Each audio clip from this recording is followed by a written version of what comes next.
The Chargé Affairs of Ukraine to Laos, Mr. Alexander Lysek, whose embassy is based in Bangkok, Thailand, delivered the briefing to the media personnel in Laos by video link, updating about the ongoing crisis in Ukraine through an update on the situation.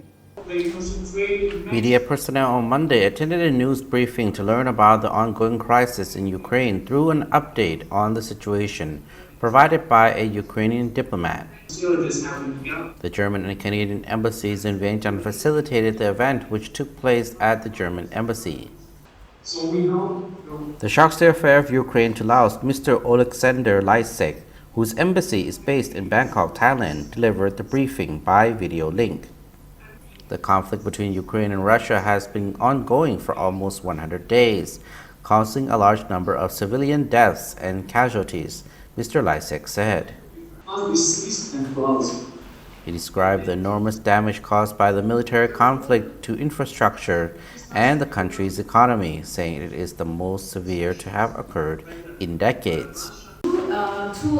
German ambassador to Laos, Ms. Annette Kinokblok, and Canadian Chargé Affairs to Laos, Mr. Bob Paquin, were present at the briefing, which was the latest in a series of such events.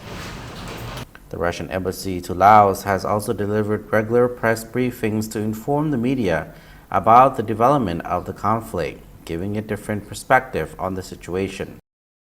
The conflict has disrupted the global supply chain, especially with respect to gas and petrol, of which Russia is a leading global supplier, while both Russia and Ukraine are global suppliers of food. It's not only a German question, it's a European question. The disruption to supplies have caused prices to skyrocket, especially fuels, since sanctions were imposed by the West on Russia over the Ukraine crisis.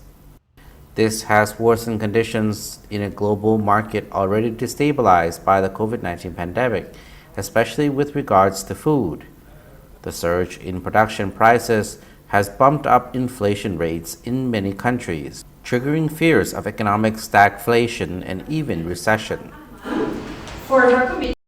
Laos has joined many peace-loving nations in calling for all parties concerned to resolve the conflict through peaceful means. The Lao PDR calls on all parties concerned to exercise the utmost restraints and pursue efforts in de-escalating the tensions that may undermine international peace and security, the spokesperson of the Lao Ministry of Foreign Affairs said in a press statement issued on February 26. The Lao PDR supports ongoing efforts to find a peaceful settlement to the situation through diplomatic means.